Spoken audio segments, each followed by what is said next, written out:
Hello everybody and welcome back to Red Eagle Politics. Make sure you like this video down below and subscribe to the channel if you are new. So there's been a lot of talk about what is going on between Russia and Ukraine.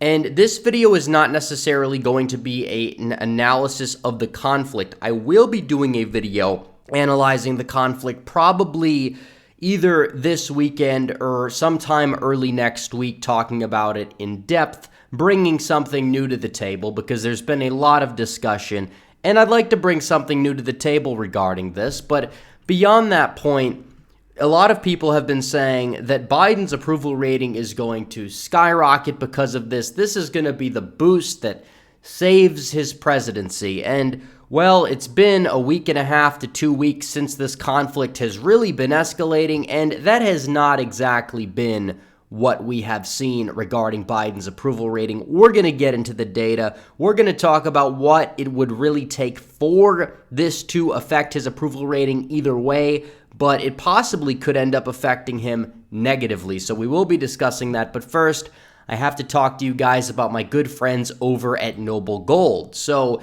if you watch regularly, you know that Noble Gold is one of our sponsors. They now have thousands of clients who have found the secret of gold and silver for their retirement plans here.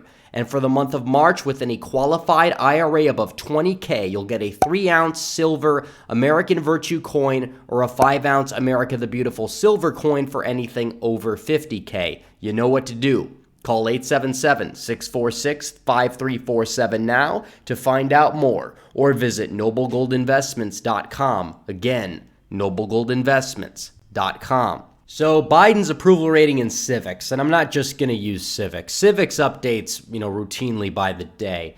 And they're not always the most accurate. We understand they're an online poll. They're conducted online. Online polls can be rated. People can lie more easily in them. They can be more manipulated. But either way, we understand that Biden's approval rating is low. It's in the gutter. It wasn't always this in the gutter. From what we understand, back in the day, back in the spring of 2021, he was well above water in RCP 538, and civics he might have been, a little bit closer to underwater, which may even bode well for the accuracy of civics. But since then, it's been downhill for Biden, and we understand Afghanistan was a big negative for his approval rating. But honestly, I think the collapse was inevitable regardless, given inflation, given what's going on. Everybody would say, the infrastructure bill is going to save Joe Biden. It didn't save Joe Biden. In fact, he might have got like a 1% bump for a week, and then he went down. And then Russia, people are saying, well, it's a rally around the flag moment. Yeah, I don't think so. We're too divided as a country. People aren't necessarily going to be as susceptible to the propaganda that the media is putting their way. We understand this. There have been a lot of false or misleading stories surrounding this conflict already. I mean, they literally have shown in some media footage from Star Wars, and they said that this was what was happening in Ukraine with the Russian invasion, and that was proven to be false 100%. So people really are going to be skeptical, and quite frankly, they should be skeptical of a lot of what they're seeing. But either way, regardless of what they think about this conflict, it's probably not going to help Joe Biden. Because one thing that everybody agrees with, the people who support using force or sanctions against Ukraine on the right or in the center, or the people who do not and maybe being, accused of being pro-Russia in the process, whether they're really pro-Russia or not because they're just not interventionists, they both agree that with Donald Trump as president, this would not be happening, and that Putin saw the fact that Biden was a weak leader, that he had more of a drive and more of a chance to get away with invading certain parts of Ukraine. And evidently, he seems to have been successful so far in that regard. He didn't try anything under Trump. He was, he took Crimea under Obama in 2014. With Trump was accused of being a Russian asset. He was accused of being too friendly with Putin, even though he was just putting America first, and he was friendly with Putin at times, but also that friendship arguably kept Putin at bay. And a lot of people now seem to sit back here and understand that maybe maybe Trump's approach was better, and it was better objectively in literally every way, shape, or form. And Biden has weakened the U.S. military. He has weakened a wide variety of aspects of our leadership and our presence on the world stage. And you saw what happened in Afghanistan. And it's not necessarily that he withdrew. I'm glad he withdrew. It's the way he withdrew. It's the way that he left dozens of Americans stranded. He left the equipment there stranded. It was an objectively horrendous display of incompetence on his part from an American executive in an attempt to leave a conflict. So beyond that point, Biden's approval rating, it's not really rising. And we'll look at RCP because there's more polls on RCP, of course. And you can see that still not a lot has changed. You could look at the past 14 days. He went from being disapproved by roughly around 12 points, and then he was actually at minus 11.1 on February 23rd, and now he is back down to minus 11.9, which is really saying something. And in the couple days after the invasion, he actually dipped in his approval rating, and you see just a dead cat bounce recovery. And obviously the NPR poll that came out is -4, or you could even argue that's a push poll. But Rasmussen still has him at -13. Reuters actually showed him dipping. It's -11. Economist had him at -5, but it had him at -6 before. And honestly, I think he's lower than that, if we're going to be completely honest here.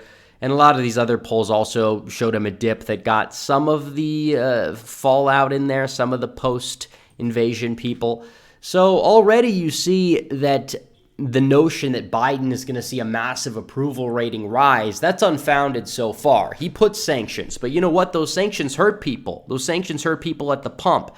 And we talk about how Americans are, in some of these polls, are showing that they have like a, 70% support non-intervention, but they also support sanctions. Well, here's the bad news, is that you've seen gas prices rise significantly. They're not going to support the sanctions anyways, which, by the way, the sanctions were before the invasion.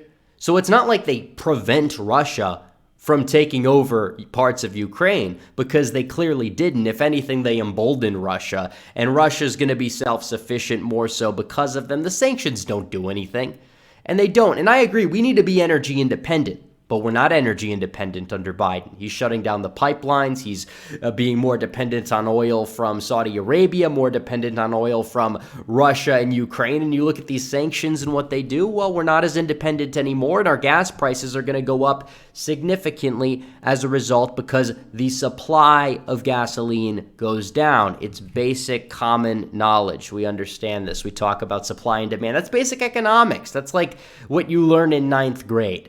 So it's not like the American people are stupid, because last time I checked, probably like 90% of Americans plus 95% of Americans have passed 9th grade. I mean, the high school dropout level is probably maybe a little bit higher than 10%, but at least they've, lived through 9th grade most of the time. So that's where we're at as a country right now. Our gas prices are skyrocketing. Inflation is going up. A majority of Americans just don't care about getting involved in this very nuanced, complicated conflict that is halfway across the globe. We're going to talk about this more in the video that I discuss the conflict in. But either way, this is affecting Americans, what Biden is doing so far. So what could happen that maybe they'll say will raise Biden's approval rating, right? They'll say, well, there will be a peace deal that will be enacted. There will be something of that regard, which, by the way, do you really think Joe Biden is going to go out there and negotiate a peace deal?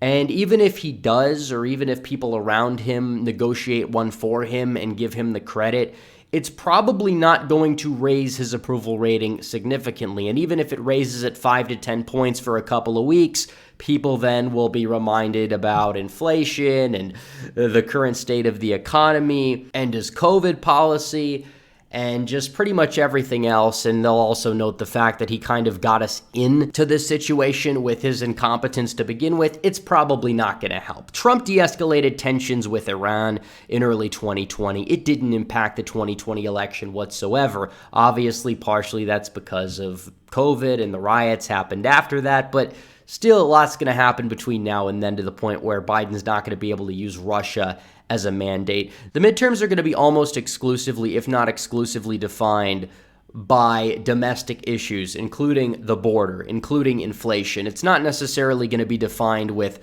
whatever is happening between Russia and Ukraine. And if Democrats make it about this and they say that Republicans are supporting Russia or Republicans are Russian assets, it's not going to bode well for the Democrats come November, just like how Terry McAuliffe was saying Youngkin is he's Trump 2.0 or whatever. It's like, yeah, whatever, buddy. Nobody cares. And he ended up losing. So it's the same logic that's applied to 2022. Whatever happens in Russia or Ukraine, the effect will probably be negligible. And if there is an effect, like I said, it's going to be what affects people's pocketbooks here at home, like the sanctions. Even if they might support the sanctions, they're going to oppose gas prices rising. They're going to blame Biden because that's typically what happens, and they're going to vote Republican in the midterm. So that's all it comes down to. 2022 is still going to be a red wave. And whatever happens in Ukraine will likely have a negligible impact. So anyways, guys, thanks for watching this video. Please like this video down below, comment down below, subscribe to the channel, hit the bell for notifications so you never miss another video.